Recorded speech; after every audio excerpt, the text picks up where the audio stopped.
All right, here we go, guys. Day number 2 of the weekly challenge. This is the second iteration. Once again, guys, don't forget we're playing match points this time. And we have 2 pretty reasonable match point results on the score from episode 1. If you want to go back and take a look at that before you start, you can just look at the episode just before this one. That'll give you the first 2 boards. And I left you here. Look at this hand. Don't panic when you see these hands as the opening bidder. Just bid normally, right? Don't preempt. Your hand is amazing. Open one spade and see what happens. Okay, so these are interesting situations. Partner is super weak, but our hand is still pretty good and quite self-sufficient. So non-vulnerable, it's interesting. 2 spades is fine, and here let's just see what our robot partner is going to think everything is. Like, what's this? Okay, so we don't want to confuse them by like jumping around doing anything else, but this is a safe spot. We control the master trump suit basically, so we can just continually bid spades until we get to a level of discomfort, right? So we'll bid 2 spades, and we're kind of getting in the way of their process, and now it goes 4 diamonds to our left. I mean, what a weird spot for us to be in. Make your bid while I think about this and torture myself. So, as much as I would love to just continually bid spades, it's a weird spot here. And if you think about the risk reward, if we bid 4 spades, we're gonna go minus pretty much always, even with our nice shape here. Partner has nothing, right? They passed originally. We rebid 2 spades, and not like they're gonna bid at the 4 level, but still, they have nothing, and we would be making this weird sacrifice of 4 spades, knowing we're going to go minus, versus a contract that they're in that's not even game, right?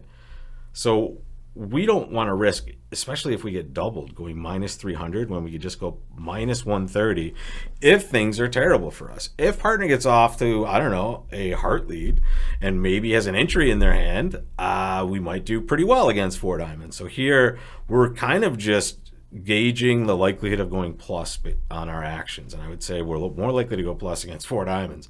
It looks like we're almost 0% to go plus when we play 4 spades, so we're just going to pass. And these are the tough decisions that get made every day at the Bridge Club that they kind of separate the good players from the players that are still advancing, right? Because you don't see these situations that often. We bought very nicely to see the ace of diamonds in the dummy, right? That was a nice win for us, actually. I was expecting that not to be there. And okay, now we have a good count of that spade suit there. And partner's giving us a nice signal of hearts. Well, we would love to switch to that heart partner. Yes, but, sorry. I'm just going to play the queen of diamonds, to be honest, or queen of spades. It's kind of a safe exit. I can let them rough. I know partner's going to see what's happening before this even happens. Here I'm going to duck the first club. I'll cover the second jack there. Try to give partner an entry. They didn't actually lead the jack, so we'll play low. Okay. Looks like they're just going to, yeah. And this is a good spot for us. We're just going to cash our club and then smack down that jack of spades because our hand is dead now. And we're safely exiting. And looks like we went plus. Very nice. We'll take a peek at this result afterwards. Partner just had ace jack of hearts and out. We got it 2 tricks. Let's take a look here once this loads over to our results screen. Partner had a hand they should bid with. Okay, so, I mean, it's kind of ridiculous. The robot has difficulty, as we've seen. I think in the first weekly challenge, we saw them do something really weird with like an 8-card side suit, or maybe that was in the Tuesday challenge. I can't remember, but here, this hand is really good. This hand might make game or slam sometimes, especially if partner has a good heart raise, like king, queen, 4th of hearts, and a good club holding, right, and bad spades. So you cannot be passing the opening bid with a hand that is 6-5 with ace jack 10 6th of a suit. So you start with a no trump, and it probably, it's such a weird auction on all sides. The 4 diamond bid is just kind of crazy. They can just bid 3 diamonds here and be just as happy, right? But here, just a lesson for all of you looking at that north hand and wondering what happened. I can't see any reason to ever pass that. That's the best 5 count I've ever seen passed in my life, probably.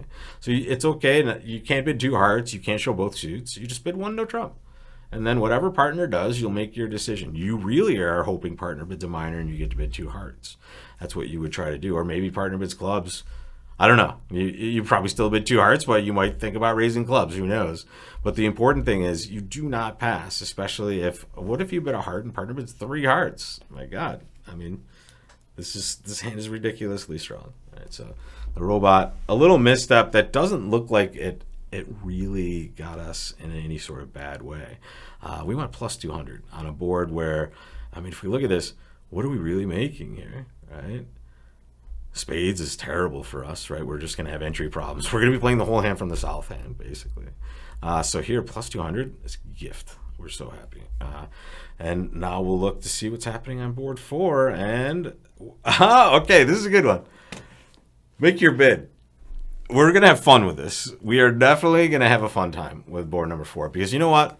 I'm going to make a rule of the weekly challenge. We're never passing a board out. In reality, you would pass this board out 100% of the time. You have a 10 count. So there's no reason you should ever open this hand ever, ever, ever. Okay? You would just sit back, pass this thing out, and know that the entire room did the same thing unless there was a bid to be had before it got to you. All right, you're going to use the rule of 15, which is your total high card points, which is 10 high card points. And you add to that number the total number of spades in your hand. If that comes to 15 or higher, you open. If it's less than 15, you should pass. So the book, the rule of 15 tells you should pass. The best hand tournament and the rule I just arbitrarily made in my second challenge week is that we're never going to pass these out. And especially in a best hand tournament, we know it's 10 opposite 10. By the way, everyone has 10. So that's a massive, massive amount of information to be toying with when you're declaring a hand, or defending a hand for that matter, but especially when we declare it. The one thing we want to make sure is that we do declare this hand. And I found a reasonable trick to provide some preemptive value and keep us relatively safe with the robots, and that is to open a 4-card major sometimes. And I do not, by the way, look at me. This is not real bridge. Divorce this from real bridge sanity, right? This is robot bridge, and this is me being funky, okay? So, and by the way, this is also me knowing that this is a total disaster. It's not going to completely derail our tournament, right? This is a match point tournament. If it's a 0, it's a 0. But when it's 10, well, here's what we know. The opponents are passing, right? We know we can lock up 50% by passing. But we can lock up 100 just by going plus. So all we want to do is find a way to go plus, which is why I'm going to bid a spade so to keep them away from the auction as much as I can. And then, okay, this is usually the worst thing when partner bids 3 clubs. But we're just going to bid 3 spades showing a minimum, and we're going to hope we just go plus. But that's all we want to do. We want to get to a spot, we go plus. This is looking really terrible for us, but let's see. Okay. And now, the good thing is, we are playing match points, so a 0 is a 0. Bad thing is, looks like a 0. This looks like they're just doing everything perfectly here. Let's see, maybe they... no, that's not going to work. I mean, I guess... Yeah, we have to hope for that anyway. Let's try that. Yeah. All right, so this is going to be really bad for us, unfortunately. But the good thing is, it's actually going to be extra really bad for us. I'm going to do something super funky here and try to avoid, not that this matters, this is just a 0. So we're going to lose another. Okay, good. They did not get their extra hard trick on that side. All right, so we will claim the last 2 tricks.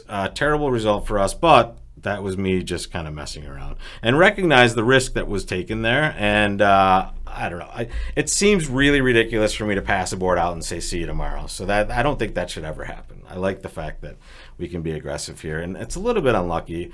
If I open a diamond, it's just, we get a good board. I'm sorry, guys. I mean, I try to give you guys a little bit of insight and give you something that's worked for me historically quite well. And the normal way is the best. Maybe we'll just try to stay normal here. Other than the fact that I would say it is normal to always open in these tournaments, even with these 10 points, especially 11-point hands in 4th seat. You have so much information, right? So here, when you get to a spot, you just unfortunately saw the worst case scenario hit. The opponents interfered and partner actually raised pretty aggressively. If we open a diamond, it's probably going to go 2 clubs because they overcalled over a spade, so why wouldn't they over a diamond? And now at least it'll go 3 clubs and we can bid 3 diamonds, and we're just in a much better spot, right?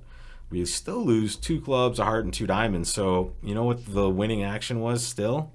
It was pass, right? Unless we get to play a low-level auction, we're just in it. My dream, and honestly, the frequent response here after it goes a spade pass, either we get a jury bid, which is awesome. We get to bail out at the 2 level with a hand like this.